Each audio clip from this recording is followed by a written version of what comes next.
प्रभु राम देव भगवान अल्लाह खुदा ईश आदि नाम एक ही शक्ति के हैं।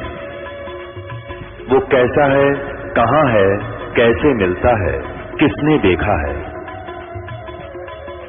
ये प्रश्नवाचक चिन्ह पूर्ण रूप से हटाने के लिए अवश्य सुनिए जगत गुरु तत्वदर्शी संत रामपाल जी महाराज के अमृत वचन सर्व पवित्र धर्मों के पवित्र शास्त्रों के आधार पर।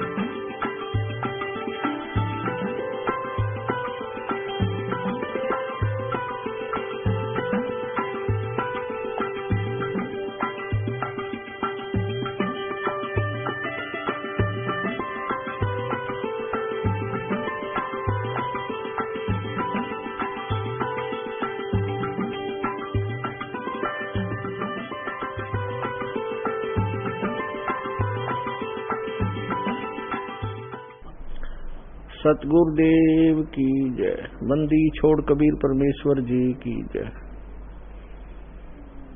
बंदी छोड़ गरीबदास जी महाराज जी की जय। स्वामी रामदेवानंद जी गुरु महाराज जी की जय हो।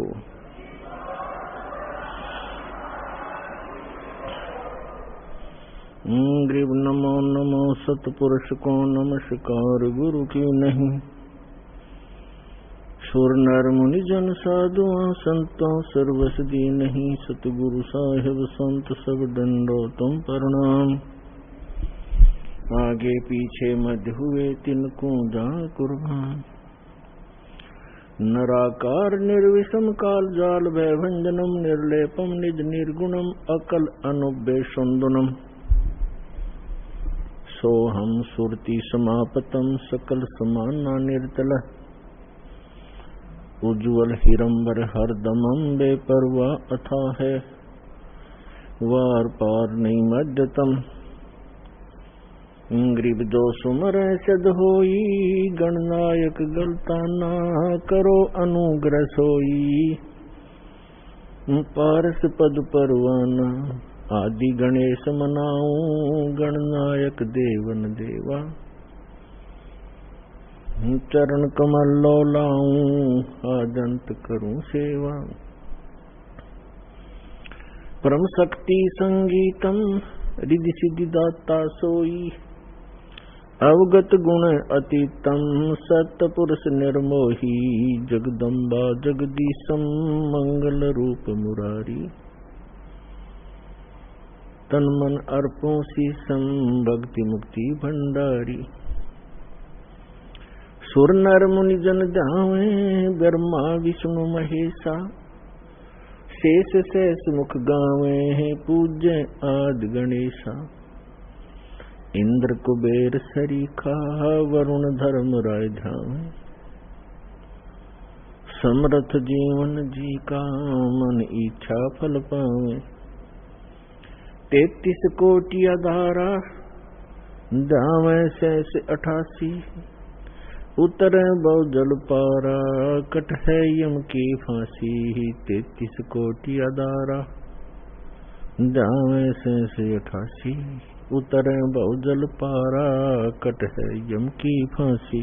कर जोरूं विनती करूं धरूं चरण पर शीश।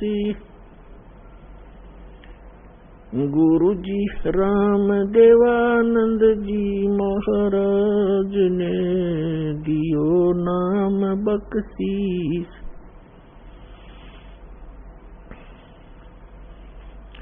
कोटि कोटि सिजदा करूं कोटि कोटि प्रणाम। चरण कमल में राखियो मैं बंदी जाम गुलाम। कुत्ता हूँ गुरुदेव का रामपाल दास को नाम। गले प्रेम की जेवड़ी ही जाखे चोभा जाऊं। तो करो तो बावड़ू, दूर दूर करो तो जाऊं। जो राखो त्यों ही रहूं, जो देवो सुख। परमपिता परमात्मा पूर्ण ब्रह्म सारी सृष्टि के रचनहार कबीर परमेश्वर जी, ये हम सभी आत्माओं के जनक हैं, हम सब के पिता हैं। वो परमात्मा हमारे हितैषी हैं, वो स्वयं ही यहाँ आकर के हमें जानकारी देते हैं कि तुम सभी आत्माएं यहाँ के रहने वाले नहीं हो। ये स्थान आपका निज स्थान नहीं है। आप इस अस्थायी सटे को परमानेंट सटे मान चुके हो, जबकि आपको ये पता भी है कि यहाँ ना कोई रहा और ना कोई रहेगा। उसके पश्चात भी आपको चिंता नहीं। इसके विषय में परमात्मा कहते हैं, कबीर ये माया अटपटी, सब गट आण अड़ी। किस किस को समझाऊं, या कुए बांग पड़ी। इस झूठे सुख को सुख कहे, ये मान रहा मनमोद। ये सकल चबीना काल का, कुछ मुख में कुछ गोद। पृथ्वीपति चकवे गए, जिनके चक्कर चलंत। रावण सरीखे कौन गिने, ऐसे गए अनंत। परमात्मा हमें याद दिलाते हैं कबीर परमेश्वर जी के आप जिस लोक में रह रहे हो, ये लोक ठीक नहीं है। यहाँ पर आप कोठी बंगले बनाने में, अन्य संपत्ति की व्यवस्था करने में पूरा मानव जीवन लगा देते हो, और उस दौरान आपके साथ ना जाने कितनी घटनाएं घट जाती हैं, कितनी आपदाओं का सामना आपको करना पड़ता है। किसी का पुत्र मर जाता है, किसी की पुत्री विधवा हो जाती है, किसी को किसी व्यवसाय में घाटा होने से टेंशन का सामना करना पड़ता है। कोई भी प्राणी इस 21 ब्रह्मांड के जो काल का लोक है, इसमें कोई सुख ही नहीं है और कोई स्थायी नहीं है। परमात्मा से परिचित जो महापुरुष हुए हैं उन्होंने, और स्वयं परमेश्वर कबीर जी ने आकर के यहाँ की वास्तविकता हमें बताने की चेष्टा की है, लेकिन हम अज्ञान से इतने परिपूर्ण हो चुके थे कि हमने परमात्मा के उस ज्ञान को स्वीकारा नहीं। अब दया करी है परमात्मा ने आप जी को पहले शिक्षित किया। नहीं, आप पिछला इतिहास देख सकते हो, किसी भी युग में कोई प्रजा शिक्षित नहीं होती थी। केवल एक ब्राह्मण वर्ग होता था जो शिक्षा ग्रहण किया करता था, और सदग्रंथों को जानने के लिए ही वो शिक्षा ग्रहण किया करते थे। संस्कृत भाषा ही मूल थी, और अन्य प्रजा उन अपने धार्मिक गुरुओं से अध्यात्म ज्ञान सुनकर अपना जीवन निर्वाह किया करते थे। तो अब आपको शिक्षित किया इसलिए कि आप जिन सदग्रंथों को आप सत्य मानते थे, हमारे धर्मगुरु उन्हीं सदग्रंथों के विपरीत ज्ञान दिया करते थे। उसको कहते हैं शास्त्र विधि त्याग कर मनमाना आचरण, यानी शास्त्र के विरुद्ध ज्ञान और शास्त्र के विरुद्ध ही साधना हो, वो साधना व्यर्थ होती है। इसका प्रमाण है श्रीमद् भगवद गीता अध्याय नंबर 16 के श्लोक नंबर 23 और 24 में। 23 श्लोक में कहा है कि अर्जुन, जो शास्त्र विधि को त्याग कर मनमाना आचरण करते हैं, अर्थात जो सदग्रंथों में वर्णित ज्ञान और उसका समाधान साधना, उसको न करके अपने मनमुखी मंत्र, मनमुखी आरतियां करते हैं। जैसे ओम जय जगदीश हरे, स्वामी जय जगदीश हरे, जय गणेश देवा, ये इस तरह की जो आरतियां हैं ये हमारे सदग्रंथों में नहीं है।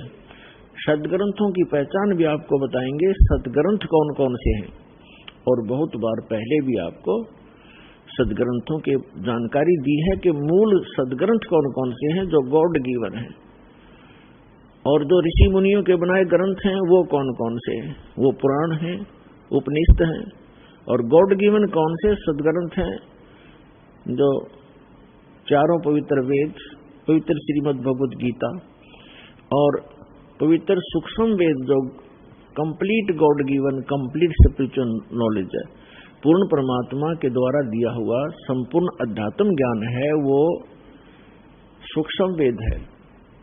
उस सूक्ष्म वेद को हमारे धर्मगुरु समझ नहीं सके, इस दास पर दया करिए उस सूक्ष्म वेद को समझने और समझाने की। तो जो सदग्रंथों के विपरीत साधना करते हैं वो शास्त्र विधि को त्याग कर मनमाना आचरण है। सदग्रंथ आपको बताई दिया, सूक्ष्म वेद, पवित्र चारों वेद, पवित्र श्रीमद् भगवद गीता। इसके अतिरिक्त जो सदग्रंथ हैं वो किसी ऋषि मुनि के दिए हुए ग्रंथ हैं। यदि वो वेदों से मेल खाते हैं वो ज्ञान तो सही है, उसके अतिरिक्त जो ज्ञान उनके अंदर है वो उनका अपना है, वो यथार्थ ज्ञान नहीं है। तो यहाँ गीता अध्याय नंबर 16 श्लोक 23 में कहा कि शास्त्र विधि को त्याग कर जो मनमाना आचरण करते हैं, मनमानी साधनाएं करते हैं, उनको न तो कोई सुख होता है, न कोई उनको सिद्धि प्राप्त होती है, और न ही उनकी गति होती है, अर्थात व्यर्थ, यूजलेस। तो क्या फायदा ऐसे डले दौड़ का जिससे कोई लाभ ही नहीं होना हो। तो इसलिए 24वें श्लोक में श्रीमद् भगवद गीता अध्याय 16 के 24वें श्लोक में तुरंत कहा है, इससे तेरे लिए अर्जुन कर्तव्य और अकर्तव्य की व्यवस्था में सदग्रंथ ही प्रमाण है। यानी सदग्रंथों को आधार मानकर जो संत साधना बताता हो उसी को स्वीकार कीजिए, अन्य शास्त्र विरुद्ध साधना बताने वालों को तुरंत त्याग दीजिए। वो अपना भी जीवन नष्ट कर रहे हैं और श्रद्धालुओं को भी मिसगाइड कर रहे हैं। तो जिन महापुरुषों को परमात्मा मिले, क्योंकि परमात्मा के गुणों में वेद प्रमाणित करते हैं कि वो परमेश्वर स्वयं अपने निज स्थान से चलकर आता है। परमात्मा, परमेश्वर ऊपर के लोक में रहता है, सत्यलोक में, और वहां से चलकर आते हैं सहशरीर, यहाँ अन्य रूप धारण कर लेते हैं और अच्छी आत्माओं को मिलते हैं जो दृढ़ भक्त होते हैं, उनको उपदेश देते हैं, यथार्थ ज्ञान समझाते हैं और फिर अपने से परिचित कराते हैं। सतलोक अपने निज स्थान ले जाकर उनको वापस छोड़ते हैं। और वो परमात्मा 3 सतिथि में हमारी केयर टेक करते हैं, हमारी देखभाल करते हैं। एक रूप में वो स्वयं रहते हैं सतलोक के अंदर, वहां भी नर आकार हैं, और यहां आते हैं तो भी परमात्मा नर आकार ही होते हैं। तो सतलोक में जो परमात्मा के शरीर की स्थिति है वो मनुष्य दृश्य है, मनुष्यवत है। उनके शरीर का जो तेज है नूर है।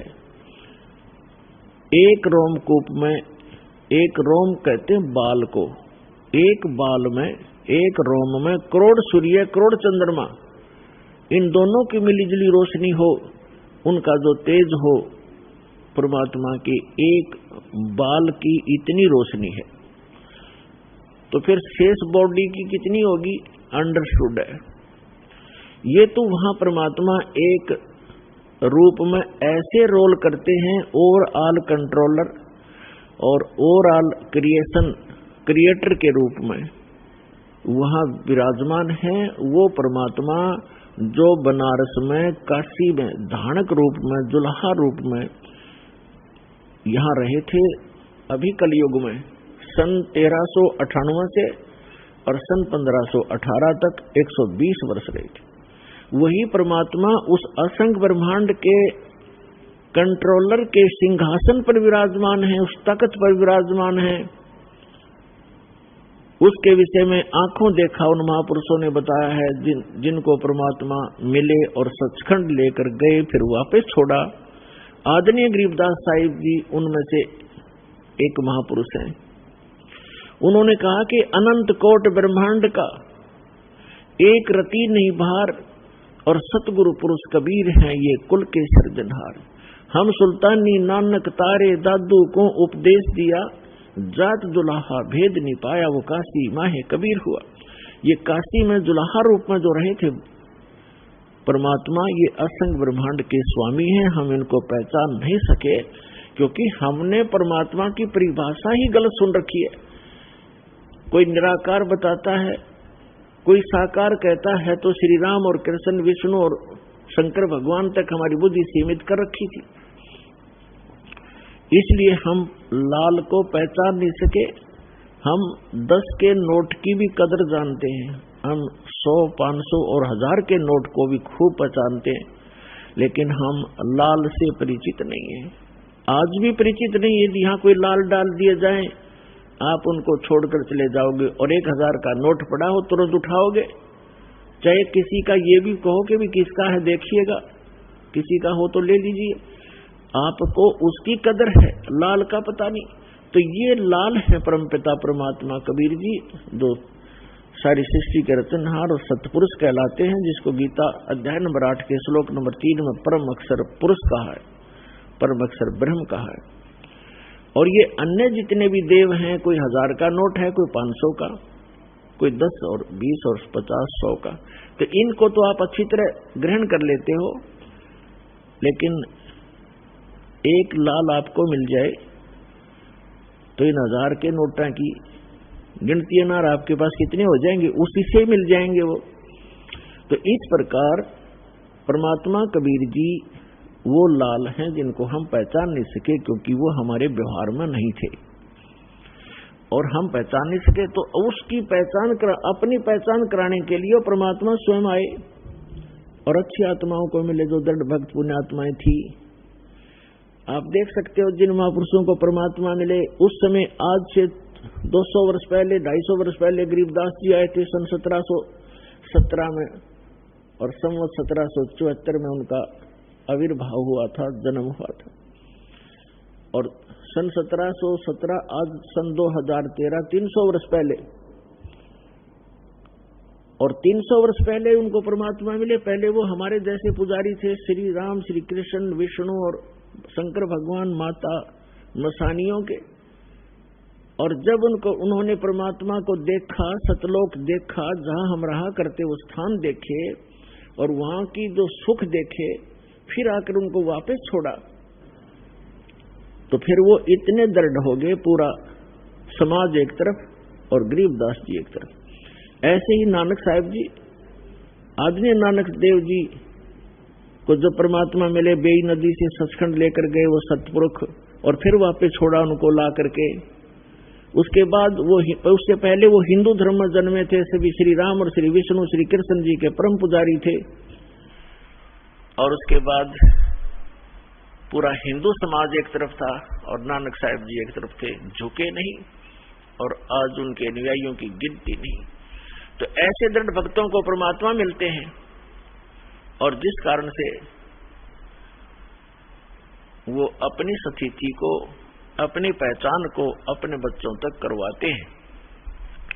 तो ये सारे कुछ अभी तक जो सत्संग दास ने किया है, इसका उद्देश्य ये है कि श्रीमद् भगवत गीता में जो प्रमाण है, ये गॉड गिवन स्पिरिचुअल नॉलेज है। श्रीमद् भगवत गीता अर्थात ये वेदों का सारांश है, और चारों वेद कबीर भगवान ने दिए थे इस ज्योत निरंजन ब्रह्म सरपुरुष इस काल के अंतःकरण में फीड कर दिए थे, ईमेल कर दी थी, फैक्स कर दिया था। और जब इसने डाउनलोड करके देखा, कंप्लीट स्पिरिचुअल नॉलेज भेजा था परमात्मा ने इस ज्योत स्वरूपी निरंजन के अंतःकरण में। इसने जब वो डाउनलोड किया, यानी अंदर से बाहर निकाला अपने अंतःकरण से, तो बाहर उन्हें पढ़कर देखा उस कंप्लीट स्पिरिचुअल नॉलेज का, संपूर्ण अध्यात्म ज्ञान का वो पार्ट, वो भाग इसने नष्ट कर दिया जिसमें उस परम पिता की जानकारी थी और इससे उत्तम लोक की जानकारी थी, वहां जाने की विधि थी, उसको पाने की विधि थी। ये नहीं चाहता कि यहाँ के प्राणियों को जो इसके अंतर्गत है 21 ब्रह्मांड में, इनको ये जानकारी हो कि कोई और सुख स्थान है और जहां जाने के बाद ना वृद्धावस्था होती है, ना वहां मृत्यु होती है, ना कोई रोग सताता है, ना किसी चीज का अभाव है। सब सुख पदार्थ आपको वहां बगैर किए ही प्राप्त होंगे। और पुण्यात्माओं, हमारी यहाँ चेष्टा प्रत्येक प्राणी की ये है कि हम काम ना करें, हम मेहनत परिश्रम कम करें और सुविधाएं सारी हों। इसलिए हम अपने बच्चों को पढ़ाते हैं, स्वयं भी पढ़ते हैं, पढ़ा करते थे कि हम बड़े अधिकारी बने और हम काम कुछ ना करें, घंटी बजाएं, नौकर आए और जो वस्तु चाहे वो खाएं, ऐसी तनख्वाह हो, कार हो, कोठी हो और सुविधाएं सारी हो। तो ये यहाँ नहीं हो सकती। यहाँ तो चाहे राष्ट्रपति बन जाए, उसने भी दिन में बहुत सी मीटिंग अटेंड करनी पड़ेगी, नहीं तो उसको जीने नहीं दे पब्लिक, उसकी व्यवस्था है। तो इसी प्रकार सतलोक में जाने के बाद वो सुख होगा जिसकी हम खोज यहाँ कर रहे हैं। वृद्धावस्था वहां नहीं है, वहां केवल युवा शरीर रहेगा। तो कौन चाहता है वृद्ध होना, कौन चाहता है मृत्यु? लेकिन यहाँ इसका कोई विकल्प नहीं है, यहाँ तो ये कंपलसरी है, ये तो होगा ही होगा। तो इससे बचने के लिए एक साधना है, साधन है, जो परमात्मा ने स्वयं आकर आप बताई और अपनी प्यारी आत्मा उन परमहंस संतों को सतलोक दिखाया और वापस छोड़ा, उनको दृढ़ कराया। तो यहाँ पर जितने भी प्राणी हैं सबकी मृत्यु होती है और हम आजीवन जो संग्रह करते हैं वो हमारे साथ नहीं चलता। हम जिन बच्चों के लिए कोठियां बनाते हैं, धन जोड़ते हैं कि हमारे बच्चे हमारी मृत्यु के बाद वो सुखी होंगे, और वो बच्चे हमारे सामने ही मर जाते हैं। ऐसे बहुत से प्रमाण, ये दुखदायी घटनाएं हम समाचार पत्रों में भी सुनते हैं, टीवी पर भी देखते हैं। एक पूरा परिवार एक सत्संग सुनकर आ रहा था किसी संत का, तो उसमें इतना पक्का याद नहीं दास को कि 12 सदस्य थे पूरे परिवार के या 13 थे। उनमें से एक घर पे था और बाकी 11 या 12 सत्संग सुनने गए हुए थे, सत्संग सुनकर आ रहे थे, दुर्घटनाग्रस्त हो गए। पूरा का पूरा परिवार मारा गया, छोटे पोता पोतियां से लेकर बच्चों तक।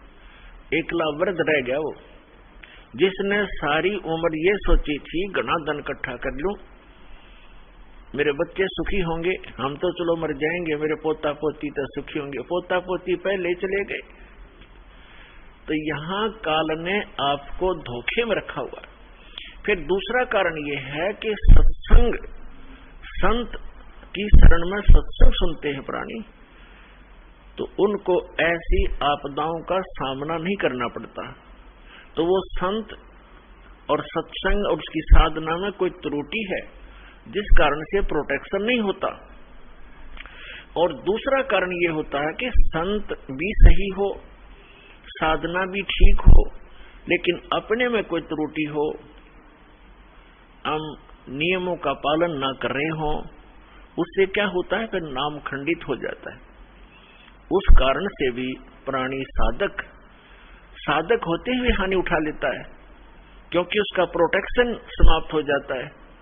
जो पावर कनेक्शन उसको मिला हुआ था वो न मिलने से वो पावर वाला काम बंद हो जाता है, उसको सारी सुविधाएं बंद हो जाती हैं। जैसे आपका बिजली का कनेक्शन कट जाता है तो ना पंखा चले, ना एसी चले, ना कूलर काम करे, ना कोई पंप चले, ना कोई हैंड पंप चले, यानी सब सुविधाएं बंद हो जाती। इस प्रकार परम संत हो, साधना शास्त्र अनुकूल हो और साधक मर्यादा में रहे, फिर ये आपदा नहीं आया करती। पूर्ण परमात्मा सत्य पुरुष की साधना करने वाले साधक पर ये आपदा नहीं आ सकती। दुर्घटना में मृत्यु, अकाल मृत्यु या कोई अन्य दुख नहीं आने देंगे भगवान, जहां हमारी समर्पित भाव से साधना होगी और सत्य साधना होगी। तो फिर भी जो कहने का तात्पर्य दास का आज जो उद्देश्य है ये ज्ञान कराने का, कि हम जिन सुविधाओं को एकत्रित करने में, जोड़ने में सारा जीवन लगा देते हैं और फिर भी हम भी छोड़ चले जाते हैं और बच्चों का भी पता नहीं हमारे सामने ही मृत्यु हो जाए, तो ये गंदा लोक है, ये लोक ठीक नहीं। अभी तक हमें इसका अल्टरनेट नहीं था। अल्टरनेट था तो इतना था कि स्वर्ग चले जाएंगे, स्वर्ग से आगे हम नहीं जानते थे। परमात्मा कबीर जी ने आके अपनी महिमा, अपना स्थान स्वयं बताया है कि एक स्थान ऐसा है जहां जाने के बाद साधक फिर लौटकर संसार में नहीं आता। ये परमात्मा ने आके बताया 600 वर्ष पहले, और उसके बाद भी उस परमात्मा के सूक्ष्म वेद में वर्णित ये ज्ञान है जो परमेश्वर ने, कबीर जी ने स्वयं अपने मुख से बोला, जिसको कबीर वाणी कहते हैं, जिसको सच्चिदानंद घन ब्रह्म की वाणी कहा है। उसमें वर्णित किया मालिक ने, और हमारे वेद और गीता में वर्णित है। हम नहीं समझ सके क्योंकि हमारे टीचर अल्पज्ञ थे, हमारे धर्मगुरु अल्पज्ञ थे, उनको सदग्रंथों का ज्ञान कतई नहीं था। तो उस परमात्मा ने आके स्वयं बताना पड़ा वही ज्ञान, और जिन महापुरुषों को परमात्मा मिले उन्होंने भी यही ज्ञान कराया, लेकिन उसको हम समझ नहीं सके, जिस कारण से अभी तक परमात्मा के आने से पहले तक हमें केवल स्वर्ग से आगे कोई बताने वाला नहीं था। और अब हम पता चला इन सदग्रंथों से और परमेश्वर के सूक्ष्म वेद से और जिन महापुरुषों को परमात्मा मिले उनकी अमृतवाणी से, कि स्वर्ग में गए हुए प्राणी भी जन्म मृत्यु में ही रहते हैं। और जिनको हम इष्ट रूप में पूजा करते थे, श्री विष्णु जी, श्री शंकर जी, ब्रह्मा जी को तो हम पूजते नहीं थे, लेकिन आदर की दृष्टि से अवश्य देखते थे। इन तीनों का नाम हम टिप्स पर रखते थे, ब्रह्मा विष्णु महेश। ये स्वयं नाशवान है जिनको हम इष्ट मानकर पूजते थे। तो जिस नाशवान इष्ट की हम पूजा करेंगे तो क्या होगा, हम उसके लोक में चले जाएंगे। ये सामीप्य जो है मुक्ति प्राप्त होती है, यानी अपने इष्ट के लोक में उनके समीप रहा करेंगे।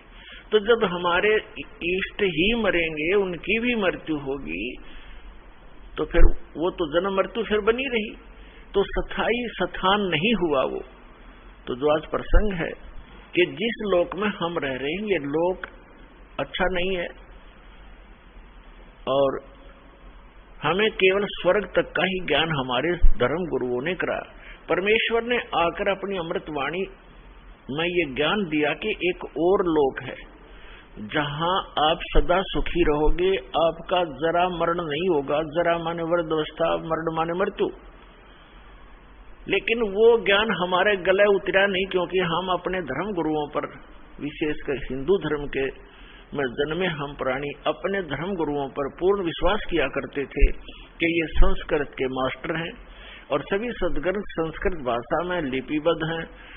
हमारे को कभी अविश्वास नहीं हुआ, इसलिए हमने परमात्मा के दिए हुए इस ज्ञान पर कभी ध्यान नहीं दिया। और साथ में ये भी हमारे एक इंजेक्शन लगा दिया करते कि कबीर जी तो अशिक्षित थे, उन्होंने संस्कृत पढ़ी नहीं, क्योंकि संस्कृत केवल ब्राह्मण ही पढ़ा करते थे और कई ब्राह्मणों के पास गए, उनको संस्कृत नहीं पढ़ाई, इसलिए वो उठपटांग भाषा बनाकर गाते थे। ऐसी सोच थी हमारे इन ऋषि महर्षियों की, वो परमात्मा को समझ नहीं सके। और उस परमेश्वर की वाणी में ये पहले लिपिबद्ध था, जो हमारे सदग्रंथ भी बताते हैं, क्योंकि परमात्मा ने जो ज्ञान दिया वो अपने द्वारा रची हुई सृष्टि का और सारे विधान स्वयं बनाया हुआ था वो अपनी सिंपल लैंग्वेज में बोल दिया। अब जो प्रसंग चल रहा है कि उस परमात्मा ने भी बताया था कि एक सतलोक है जहां जाने के बाद, जहां जन्म मृत्यु नहीं होती, जहां वृद्ध अवस्था नहीं है, वहां किसी चीज का अभाव नहीं है, वहां सब सदाबहार वृक्ष है, सदाबहार सब मेवा है और दूधों की नदियां बहती हैं, वहां पर अमृत के सरोवर भरे हुए हैं, मीठे जल के समुद्र भरे हुए, हीरे पन्ने ज्वारातों के वहां पहाड़ हैं जो यहाँ पर मिट्टी और पत्थर के पहाड़ हैं, झरने बहते हैं, वहां वर्षा होती है, बगैर बादल के फुहार चल पड़ती है, सुंदर शरीर है आपका, कभी वृद्ध अवस्था नहीं होती, मृत्यु नहीं होती, वहां आपका परिवार होगा। जैसे धीरे धीरे यहाँ एक, पहले हम अकेले थे, विवाह हुआ जब 2 हो गए, बच्चे हुए जब 5-4 और हो गए, और फिर धीरे धीरे पोते पर पोते हो गए, तो हमारा कितना अच्छा परिवार और कैसा दिल लग रहा है। और 1 मिनट में ना जाने पोता मर जा, पोती मर जा, बेटा मर जा, बेटी मर जा, स्वयं की टिकट कट जा, तो खाक है ये स्थान। तो वो स्थान है जहां पर हम कभी मरेंगे नहीं, हमारा परिवार होगा, सारी सुविधाएं होंगी, मनोमयी विमान होंगे आपके, यहाँ तो एक साइकिल नहीं जुड़ता सारा दिन, और वहां पर ऐसा सुविधा है कि आप चाहोगे आपके सामने विमान खड़ा होगा, और जहां जाओगे बैठ के परिवार, कहीं बहुत बड़े बड़े पार्क हैं, बड़े सुंदर स्थान है। तो वो स्थान है जो भगवान ने स्वयं आकर बताया, और इसी का परम समर्थन हमारे सदग्रंथों ने दिया। जैसे गीता ज्ञानदाता ये सरपुरुष है, श्रीमद् भगवत गीता अध्याय नंबर 15 के श्लोक नंबर 16 और 17 में 3 पुरुष हैं। पुरुष माने प्रभु, स्वामी, मालिक, ब्रह्म कहो, पुरुष कहो, भगवान कहो, राम कहो, साहिब कहो, ये 3 पुरुष बताए। एक सरपुरुष, एक अक्षर पुरुष।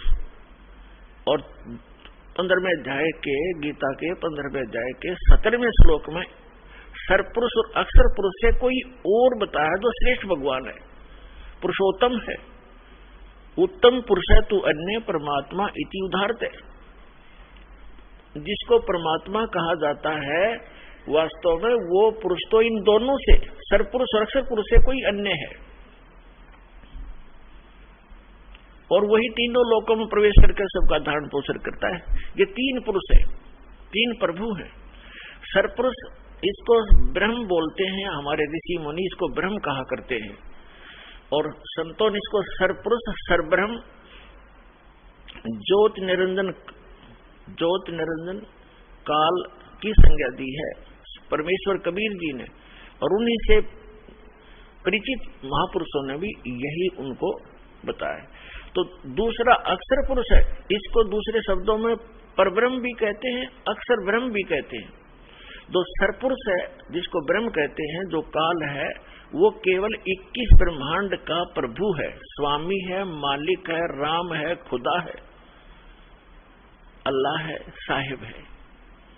वो कंप्लीट गॉड नहीं है, केवल 21 ब्रह्मांड का स्वामी है। एक ब्रह्मांड के अंदर पृथ्वी लोक, पाताल लोक, स्वर्ग लोक, और नीचे के तल अतुल रसातल आदि ये, और ऊपर के जैसे विष्णु जी का लोक, शिव जी का लोक, ब्रह्मा जी का लोक, धर्मराय का लोक, और ऊपर जो ब्रह्म लोक के अंदर डिवीजन है कई, उसमें भी भाग हैं। तो वो सारे मिला के एक ब्रह्मांड में एक ब्रह्मलोक भी है, एक मानसरोवर भी है। तो ये सारा मिला करके एक ब्रह्मांड है। ऐसे ऐसे 21 ब्रह्मांड है इस सरपुरुष के, काल के, जिसके लोक में हम रह रहे। ये इतना ही प्रभु है, इतना ही स्वामी है। और दूसरा अक्षर पुरुष है। गीता अध्याय नंबर 15 के श्लोक नंबर 16 में 2 पुरुष हैं। अक्षर का अर्थ होता है जिसका नाश ना होता हो, अविनाशी। लेकिन ये अविनाशी लगता है लेकिन अविनाशी नहीं है। अक्षर पुरुष भी अविनाशी नहीं है, लेकिन इसको कहा गया है अविनाशी अक्षर पुरुष, इसलिए 15वें अध्याय के 17वें श्लोक में कहा है कि उत्तम पुरुष है तू अन्य परमात्मा इति उदाहरते है। उत्तम पुरुष, श्रेष्ठ पुरुष तो इन दोनों से, सरपुरुष और अक्षर पुरुष से कोई और है। और जिसको परमात्मा, परमात्मा माने श्रेष्ठ आत्मा, वो पुरुषोत्तम तो कोई और है इन दोनों से। जिसको परमात्मा यानी श्रेष्ठ आत्मा, परमात्मा का सीधा सा अर्थ होता है जो केवल सुख दे, दुख ना दे। जो दुख दे वो परमात्मा कैसे रह गया, श्रेष्ठ आत्मा कैसे हो गया? तो हमने डेफिनेशन का भी नहीं पता था आज तक उस गॉड की जिसकी हम पूजा करने जा चले थे और पूजा कर रहे थे। तो हम ऐसे ही धूल अंधेरे में घूम रहे थे, जंगल में भटका रखे थे, हमें कोई रास्ता नहीं था। तो इसमें लिखा फिर ये लोग तटरम अविश्य विवर्ती अवय ईश्वर है, जो तीनों लोकों में प्रवेश करके सबका धारण पोषण करता है, वो है अविनाशी परमात्मा अवय ईश्वर, वो है अविनाशी। ऊपर वाले को अक्षर पुरुष को भी अक्षर का अर्थ वैसे अविनाशी होता है, लेकिन ये रिजेक्ट कर दिया यहाँ पर कि इन दोनों से अन्य है जो वास्तव में अविनाशी है। अभी सारी डिटेल को समझाएंगे आज के सत्संग में।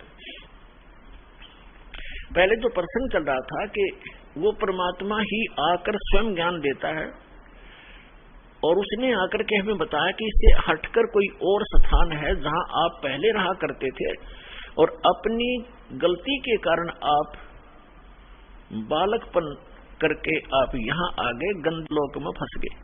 अब यहाँ से जाने का विकल्प आपके पास नहीं रहा, ना किसी ऋषि महर्षि और संत और ब्रह्मा विष्णु महेश को भी यहाँ से वापस जाने के मार्ग का पता नहीं। तो उसके लिए परमात्मा स्वयं आते हैं। जो प्रसंग चल रहा था कि परमात्मा तीन, अब जो ये प्रसंग चल रहा है इसको थोड़ा सा यहाँ करते हैं।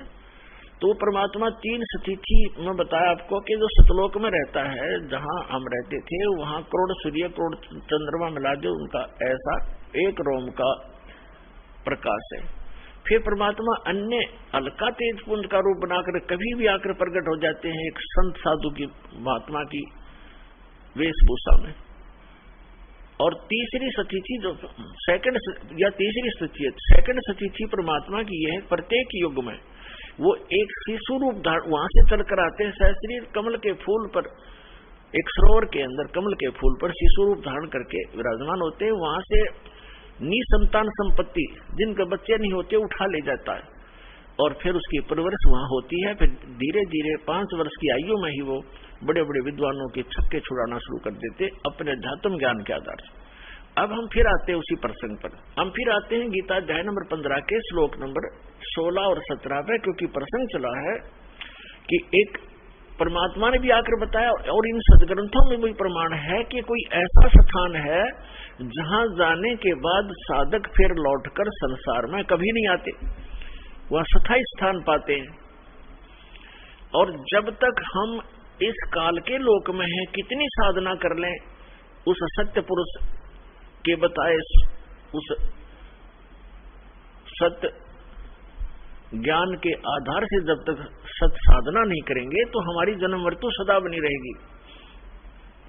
उसके लिए परमात्मा से परिचित संत आदरणीय गरीबदास साहिब जी कहते हैं कि आगे गए ना बावड़े रहते भी सब जाही, बिन साहेब की बंदगी कहीं ठोर ठिकाना नहीं। कहते हैं कि आगे चले गए, वो तो वापस आए नहीं आपको कुछ बतावें कि हमारे साथ क्या बना, और जो शेष बचे हैं वो भी चले जाएंगे। यहाँ किसी उस सत्य साधना वो पूर्ण परमात्मा की भक्ति के बिना कहीं ठोर ठिकाना नहीं। जैसे आज आप चाहे प्रधानमंत्री बने हो किसी देश के और मृत्यु होगी, कोई पुण्य किया है उसके आधार से आप स्वर्ग जाओगे इस जीवन में, तो स्वर्ग के अंदर अपनी पूंजी को समाप्त होते ही आपकी ऐसी मृत्यु होगी जैसे यहाँ हो गई। तो यहाँ से चलो, फिर स्वर्ग में पुण्य समाप्त होते ही वहां से चलो, फिर नरक में अपना पाप भोगोगे, वहां कष्ट उठाओगे। जब वो समय पूरा होता है होते ही फिर कहेंगे चलो, वहां भी नहीं रख सकते।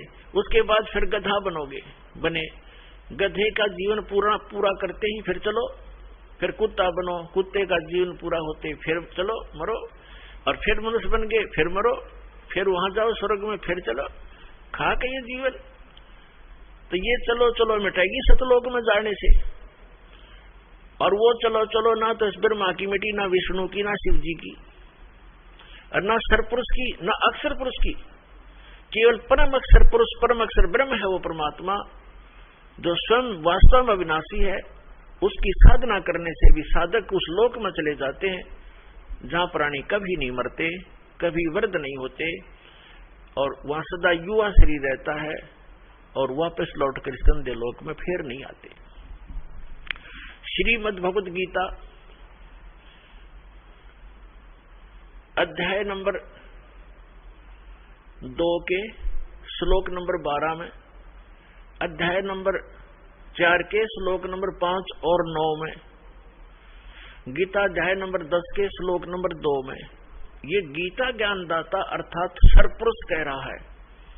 ये गीता का ज्ञान श्री कृष्ण जी में प्रवेश करके ये सरपुरुष बोल रहा है, काल बोल रहा है, जिसका ये स्वयं प्रमाण दे रहा है गीता अध्याय नंबर 11 के श्लोक नंबर 32 में कि अर्जुन मैं काल हूं और इन सभी लोगों का नाश करने के लिए, सभी योद्धाओं का नाश करने के लिए मैं अब प्रवृत्त हुआ हूं,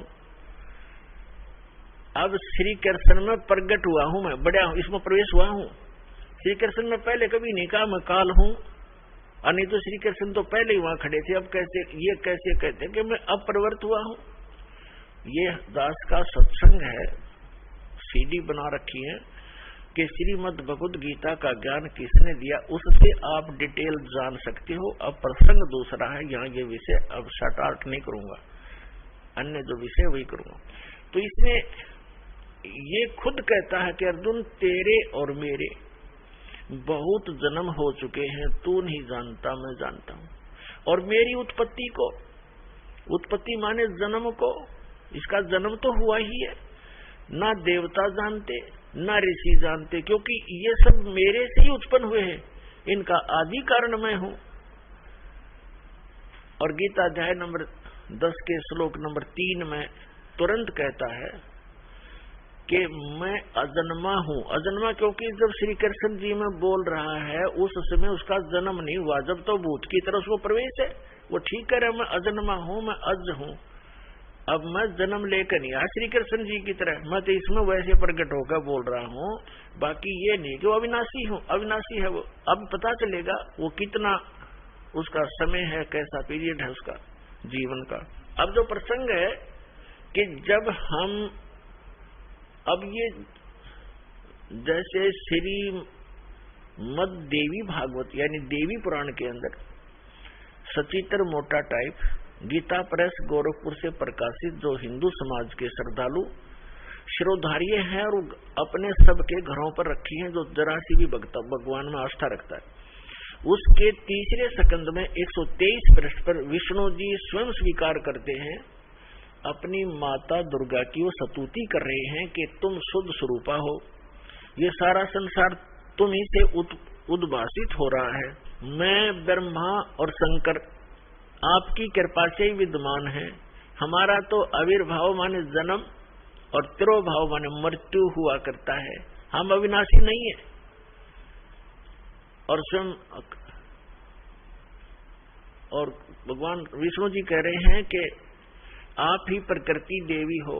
भगवान शंकर कहते हैं कि जब ब्रह्मा जी विष्णु जी के बाद ब्रह्मा जी आप उत्पन्न हुए तो क्या मैं आपका पुत्र नहीं हुआ, तमोगुणी लीला करने वाला। तो कहने का भाव ये है कि ये भी नासवान है, इनकी जन्म मृत्यु होती है, इनकी जीवनी में लिखा है, अभी आपको सुनाया।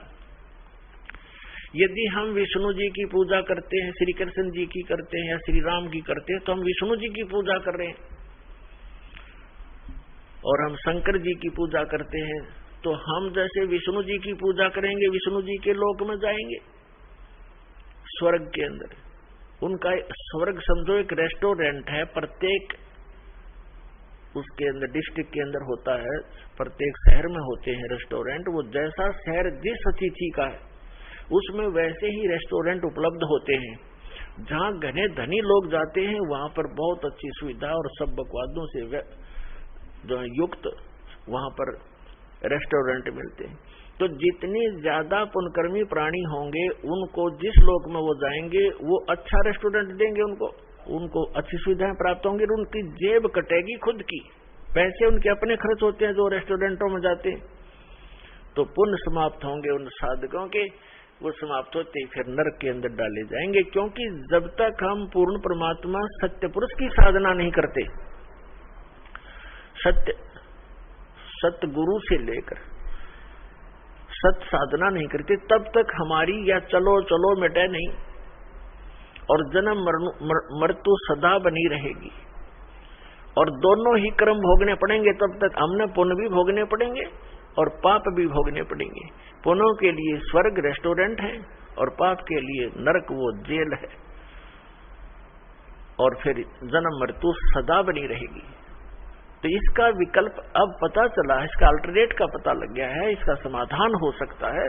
तो हमने ये ग्रहण करना चाहिए और अपना कल्याण कराना चाहिए। अब जो प्रसंग चल रहा है कि गीता ज्ञान दाता कहता है मेरी भी जन्म मृत्यु होती है, अर्जुन तेरी भी होती है। ये ब्रह्मा विष्णु महेश का पिता है और दुर्गा इनकी माता है, ब्रह्मा विष्णु महेश की। श्री दुर्गा जी इनकी माता है और ये सरपुरुष गीता ज्ञानदाता ये काल, ये श्री ब्रह्मा श्री विष्णु श्री शिव जी के पूज्य पिताजी हैं। अब ये भी नासवान, इनका पिता भी नासवान। ये खुद कहता है, अर्जुन गीता ज्ञानदाता कहता है अध्याय नंबर 2 के श्लोक 12 में, गीता अध्याय नंबर 4 के श्लोक 5 और 9 में, गीता अध्याय नंबर 10 के श्लोक नंबर 2 में कि अर्जुन तेरे और मेरे बहुत जन्म हो चुके हैं, तू नहीं जानता मैं जानता हूं। और फिर ये अपनी साधना बताता है और इसलिए ये कहता है कि अर्जुन तू सर्वभाव से, गीता अध्याय नंबर 18 के श्लोक नंबर 62 में, गीता अध्याय नंबर 15 के श्लोक नंबर 4 में कि अर्जुन तू सर्वभाव से उस परमेश्वर की शरण में जा। कौन से की? उस परम अक्षर ब्रह्म की, उसकी शरण में जा। उसकी कृपा से ही तू परम शांति को और सनातन परम धाम को प्राप्त होगा, उसी परमेश्वर की कृपा से। और जब आपको तत्वदर्शी संत मिल जाए, गीता अध्याय नंबर 15 के श्लोक नंबर 4 का ये निष्कर्ष है, 1 से 4 का निष्कर्ष है कि तत्वदर्शी संत की पहचान भी बताई है। फिर उसके बाद बताया कि उसके पश्चात परमेश्वर के उस परम पद की खोज करनी चाहिए, जाने के बाद साधक फिर लौटकर कभी संसार में नहीं आते। गीता ज्ञानदाता अपनी साधना करने को, अपनी भक्ति करने को भी मना कर रहा है। वो कहता है कि उसी की भक्ति करो जिस परमेश्वर ने सब ब्रह्मांडों की रचना की है, अर्थात जिससे इस संसार रूपी वृक्ष की प्रवृत्ति विस्तार को प्राप्त हुई है, अर्थात जिसने सब ब्रह्मांडों की, पूरे विश्व की रचना की है, असंख्य ब्रह्मांडों की, वही परमात्मा पूज्य है, उसकी पूजा करो। श्रीमद् भगवत गीता अध्याय नंबर 4 के श्लोक नंबर 32 में गीता ज्ञानदाता कहता है कि अर्जुन अभी तक मैंने आपको अध्याय इसी 4 के श्लोक 25 से लेकर 31 तक जो भी साधनाएं बताई वो कंप्लीट नहीं है, वो पूर्ण नहीं है। वो तो उन साधकों की अपनी सोच है कि वो प्रत्येक अपनी साधना जैसी भी कोई कर रहा है उसको पाप नाशक मानकर कर रहा है। यानी पाप नाशक मीन मोक्षदायक, पाप नाश होंगे तभी तो मोक्ष होगा। पाप नाशक जानते हैं, लेकिन अब क्या बताया है चौथे अध्याय के 32वें श्लोक में, यहाँ पर थोड़ी सी जो अनुवाद करता है, अनुवादक हैं गीता जी के, गड़बड़ कर गए, क्योंकि जहां इनकी बुद्धि ने काम नहीं किया वहां अर्थों का अनर्थ किया इन्होंने। उदाहरण के तौर पर गीता अध्याय नंबर 7 के श्लोक नंबर 18 में अनुत्तम शब्द है, तो उसका इन्होंने अति उत्तम कर दिया। ये बालक भी ना कर सकता, 4वीं कक्षा 5वीं कक्षा का अनुत्तम माने अति उत्तम कोई लिख देगा, 0 नंबर आओगे उसके, और ये 100 के 100 नंबर प्राप्त कर रहे। ये अज्ञानी अनुवादक और ऋषि महर्षि। इसी प्रकार गीता अध्याय नंबर 18 के श्लोक नंबर 66 में एक वर्ज शब्द है। वर्ज का अर्थ जाना होता, आना नहीं होता। जैसे इंग्लिश वर्ड गो है, तो गो का अर्थ आना नहीं हो सकता, जाना ही होता है। कहीं पर भी लिखा हो चाहे, इसमें समास और फलान और ये बकवास है, इनकी अपनी अज्ञानता का प्रमाण है उनका। वो गलत बताते हैं हमारे को कि ऐसे बनता है ऐसे बनता है, ये इनकी, क्योंकि अज्ञानी व्यक्ति कुछ ना कुछ तगड़मबाजी तो करेगा। तो इस प्रकार इन्होंने अनर्थ कर दी। यहाँ पर भी गीता अध्याय नंबर 4 के श्लोक नंबर 32 में एक ब्रह्मण्य शब्द है, ब्रह्मण्य मुखे, इन्होंने यहाँ कर दिया। ब्रह्मण्य मुखे का अर्थ अनुवादकों ने, सभी ने, वेद की वाणी में जबकि यहाँ करना था सच्चिदानंद घन ब्रह्म की वाणी में विस्तार के साथ सभी धार्मिक अनुष्ठानों यज्ञों की जानकारी कही गई है। वो सच्चिदानंद घन ब्रह्म की वाणी में ब्रह्मणे मुखे, ब्रह्मणे का अर्थ होता है बड़ा भगवान, यही ब्रह्मणे शब्द है गीता अध्याय नंबर 17 के श्लोक नंबर 23 में।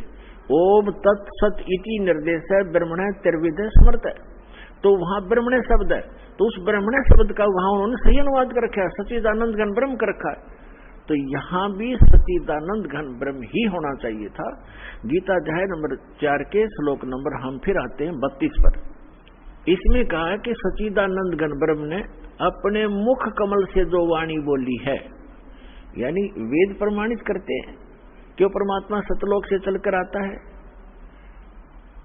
दास के पास जो आर्य समाज के जो अनुवादक हैं, आर्य समाज के जो आचार्य हैं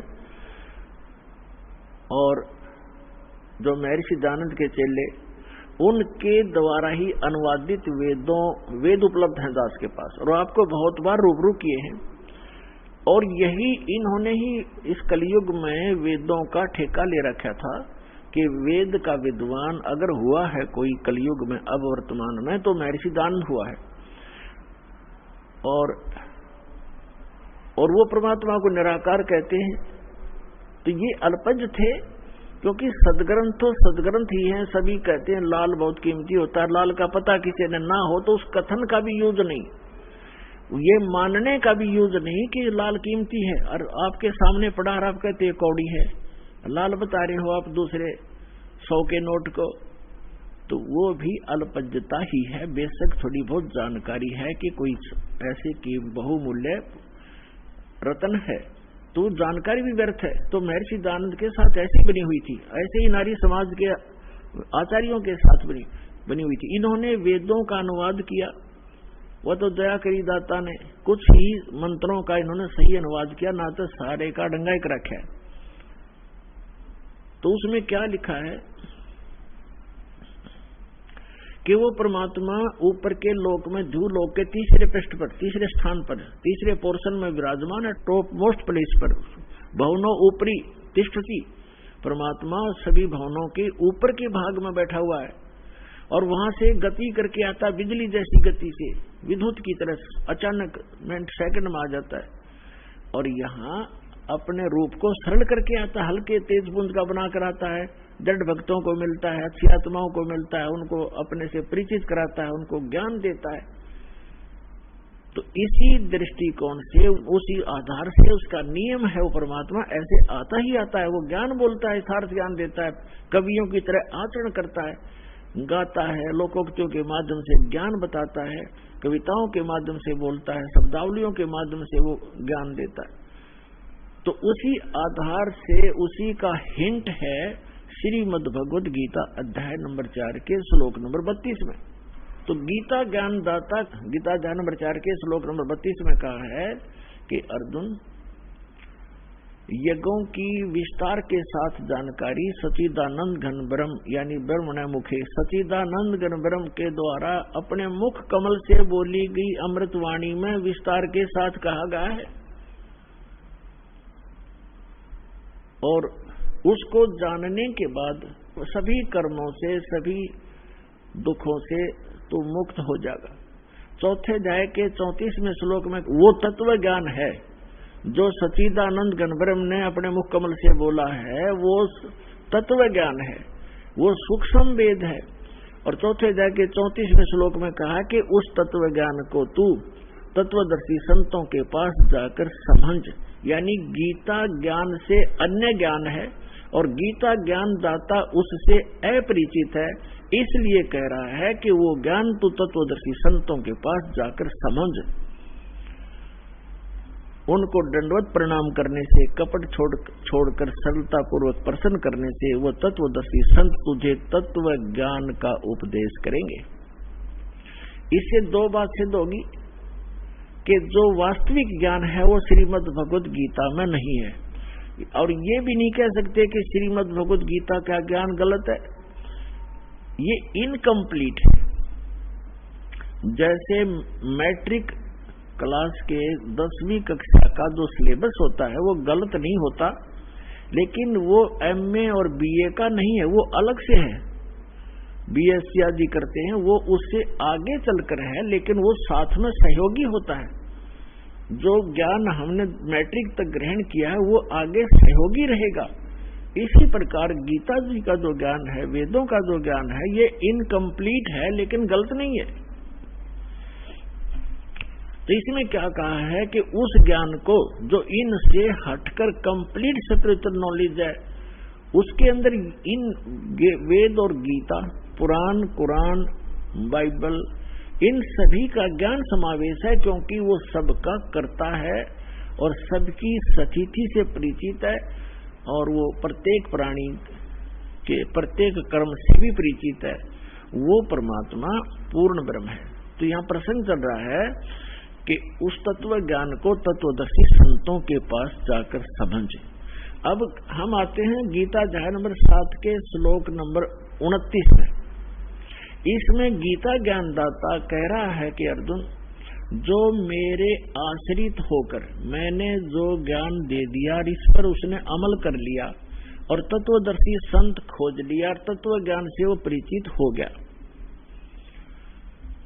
तो वो प्राणी, तो वो जो मेरे ज्ञान के को आधार मानकर आश्रित होकर के जरा मरण मोक्षाय यतन्ति ते माम आश्रित है, ये जो जरा माने वृद्ध अवस्था और मरण माने मृत्यु के दुख से छूटने के लिए प्रयत्न करते हैं, जो ते ब्रह्म तत्विदु कृष्णम अध्यात्म अखिल च कर्मम। इसका अर्थ है कि जो व्यक्ति इस संसार की किसी भी वस्तु प्राप्त के लिए जैसे कोई साधना नहीं करते, वो जो केवल जरा और मरण के दुख से, बुढ़ापे और वृद्ध मृत्यु के दुख से छूटने का जो प्रयत्न कर रहे हैं, वे तत्ब्रह्म से परिचित हैं और सारे अध्यात्म ज्ञान से परिचित हैं और सभी कर्मों से परिचित हैं। वे केवल वे ही जरा और मरण से छूटने का प्रयत्न करते हैं। अपनात्मा, जब हमें ये ज्ञान होगा कि जैसे दास आज का जो सत्संग आपको सुना रहा है, यही उद्देश्य है कि जिस लोक में आप रह रहे हो, ये लोक ठीक नहीं। यहाँ तो आपको पल पल पीड़ा का सामना करना पड़ता है, और परमात्मा ने बहुत बार समझाया है कि परमात्मा कहते हैं कि तन दर सुखिया कोई न देखा, जो देखा सो दुखिया हो, और उदय अस्त की बात करे मन सबका किया विवेका हो। देखो निर्धन तो वैसे ही दुखी है, उसको तो सारे ही कष्ट उठाने पड़ते, भूख से भी परेशान, कपड़े वस्त्र मकान भी नहीं। तो परमात्मा कहते हैं तन धर सुखिया कोई न देखा, जो देखा सो दुखिया हो।